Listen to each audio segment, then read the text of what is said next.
Welcome back to GSMC's Down by Contact Sports Podcast. I am your host, Jeremy Lapidus. Today is Monday, March 24th. If you were just tuning in, we just finished going over the round of 32. Now we get to the good stuff. The Sweet 16 starts on Thursday. We are going to be going over a little preview of each and every game here in this segment. 8 games to go through, 8 of some of the best matchups you could possibly have expected when this bracket came out. We're going to get to that in a second. But before we do, remember, if you would like to be an even bigger part of the show than you already are, all you need to do is go to gsmcpodcast.net. Or if you're on YouTube, you can use that super chat feature. If you do either of those two things, a message should pop up on the bottom of the screen for you, me, and everybody else around the world to see. If you do have a burning question about sports, anything at all that you would like to ask, go ahead and throw that in the comments. Throw it in the chat. I will get to it as soon as I possibly can. I appreciate everybody so much for sticking around, talking some sports with me here on a beautiful Monday, March 24th. But like I was saying, we are going to get into our Sweet 16 preview, and we're going to go in order of when the games are going to start. So Thursday's games, we've got 4 really good ones. We're going to start off with BYU, Alabama. BYU versus Alabama, these are 2 of the teams that can just score points in bunches. These 2 teams don't have the greatest defenders, but both of these teams have some of the best offenses in the tournament. They play with extremely high pace. They're very good at shooting the basketball. It's just going to be who has a better shooting night at the end of the day. BYU versus Alabama is going to be a lot of fun, and there's a real chance for an upset. Both of these teams come in at 26-9 on the year. BYU has been really effective in that Big 12. They ran on a big run early in the middle of the season, taking out a lot of really strong contenders.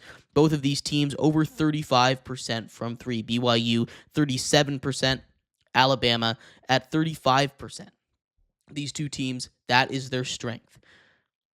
It's gonna really come down to, again, which just has the better hot shooting night.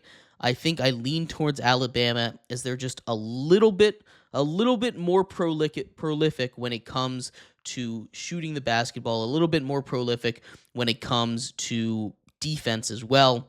And I like their pace a little more. They're a team that when we broke down the historical trends as well, they were in that national championship conversation. So because of that, I'm leaning towards Alabama on this one. But BYU, don't be surprised. They should give them a pretty good run for their money. The next game on the schedule on Thursday, we see the 4-seeded Maryland Terrapins take on the number 1 seed Florida Gators. The Florida Gators are one of the more perfectly put together teams in this tournament.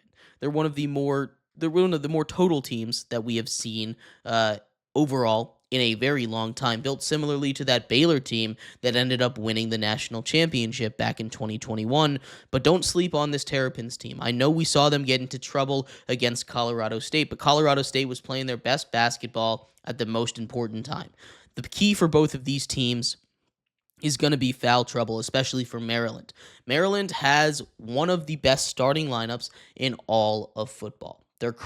In all of basketball, Their crab 5, right? Their crab 5 is what has carried them there.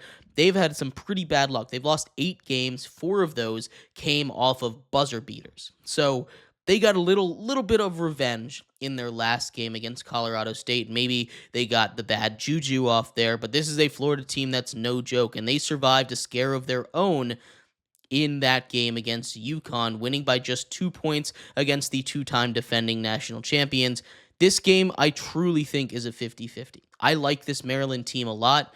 They haven't been playing their best basketball. They kind of fell behind, and if not for Colorado State going ice cold down the stretch, only scoring 2 points for 6.5 minutes near the end of that game, allowing Maryland to come all the way back in, they wouldn't have even had a shot at that one. They also make that tough shot after giving up the 3-pointer for the lead. I'm taking the Gators in this one, but this is an incredibly close game, and I love this Maryland squad as well. I think the winner of this one goes on not just to the Final Four, but to the championship game against whoever's coming from the other side. The next game on the schedule after the Terrapins and the Gators. We have another 1-4 matchup, this one on the opposite side of the bracket, as the number 1 seeded Duke Blue Devils take on the Arizona Wildcats. We kind of did a little bit of preview for this game when we were talking about what happened in the round of 32, but you have the Duke Blue Devils, who are playing the best out of anybody in the entirety of college basketball right now. They are playing the best basketball out there. Amazing team basketball. They're blowing everybody out. They've had the most convincing wins so far. But they're running into a red-hot Arizona team, a team that turned it on down the stretch in the regular season, but also a team that was just red-hot, especially Caleb Love. And that's going to be the X factor in this game. If Caleb Love has a great game, this game could go either way. Now, even if he has a great game, Duke could still find a way to pull through. This is a very talented Duke team with Cooper Flagg, who was able to go toe-to-toe with the with the USA Olympic squad earlier this summer. He's probably gotten better playing against the college competition as well, so that's a little scary to think about, but Caleb Love can keep this close. If he has a bad game, Arizona is screwed. They don't have a single shot. The other thing with Arizona, they need to play more discipline. They were not very disciplined in that game last night. They need to be better. They need to play smarter basketball. If they're able to do those two things, have Caleb Love have a great day, a great shooting night, and they're able to stay disciplined, there's a real shot that we could be penciling in Arizona instead of Duke into the Elite Eight. In the final game for March 27th, Thursday, we see Arkansas, coached by Coach Cal, taking on Texas Tech. The Red Raiders are shooting the ball like nobody's business right now. That is their key. They are a three-point shooting team. That is how they win games. 37% from the three-point line. The Razorbacks, not too shabby themselves, 33%. But they, on average, make 3 less threes per game than the Red Raiders do.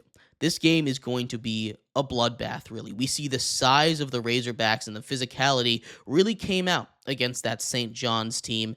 That is why I think they might have an edge. I love this Texas Tech team, and I think they've got a real shot in this one, but if their shot gets cold here, they're not going to be able to out-physical and out-rebound this Razorbacks team. It's really going to come down to whether or not the Red Raiders have a good shooting night or not, and they've been shooting very well recently. Honestly, they have been. I'm leaning towards the Red Raiders in this one, but it's not the best matchup for Texas Tech heading into the Sweet 16, especially with an experienced coach, experienced players that have been there and done that before. This is not going to be an easy game. I'm taking the Red Raiders, though, in a tight one. On Friday, finishing out the Sweet 16, we've got 4 more games on the slate. Starting off the early game, Ole Miss versus Michigan State. This Michigan State team, this Tom Izzo team, is, you want to talk about physicality, one of the more physical teams in all of college basketball. They're going to be able to body you, win this game on the inside, but they do have a weakness. They're not very good at shooting the three.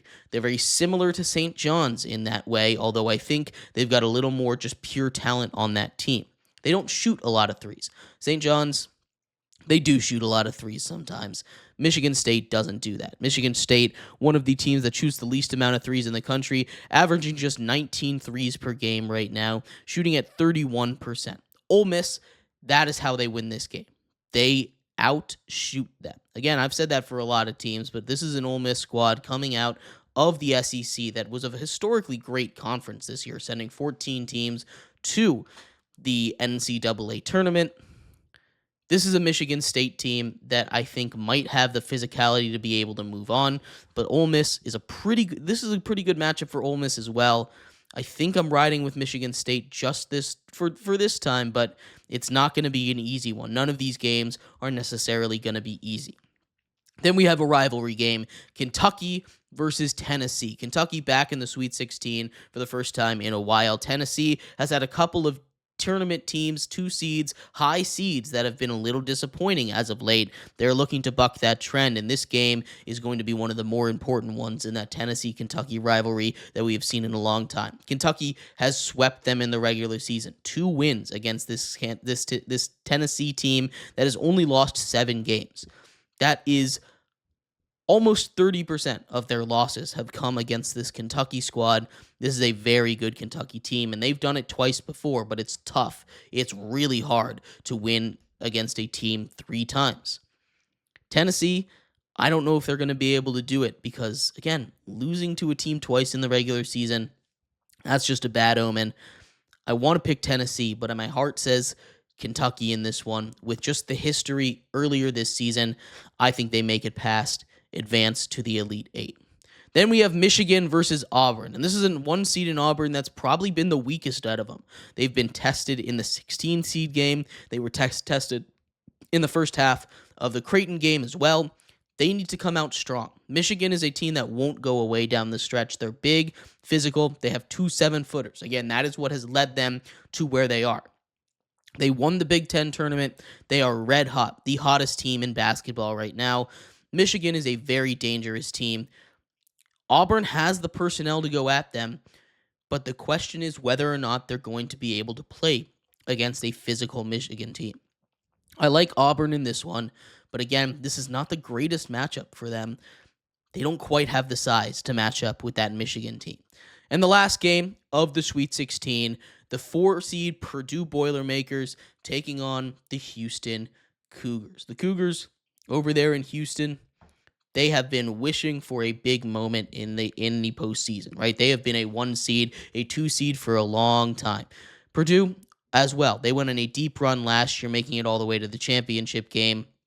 Wasn't enough. I think Houston is just too good this year. But that pick and roll action, again, Houston's defense always amazing, but that pick and roll action from Purdue, the passing of Braden Smith, point guard for the Purdue Boilermakers, it's going to make it really tough. All of these games I expect to be close. There might be 1 or 2 games that end up in blowouts, but for the vast majority of these games, I expect them to be deadlocked deep into the second half, and this is one of them. I think, towards the higher seed in Houston in this one after taking out Gonzaga. I don't think this is going to be as tough, but I do think it's not going to be easy at all. But I'd love to hear your thoughts. Who are your Elite 8 teams? Who do you think advances to the next round of March Madness? We're going to take a quick break. When we come back, we talk a little bit about the transfer portal. It opened up today. Why does it do that? Why is that an issue? Is it an issue? Is there a way to fix it? We'll talk about all of that and more coming up next here on GSMC's Down by Contact Sports Podcast.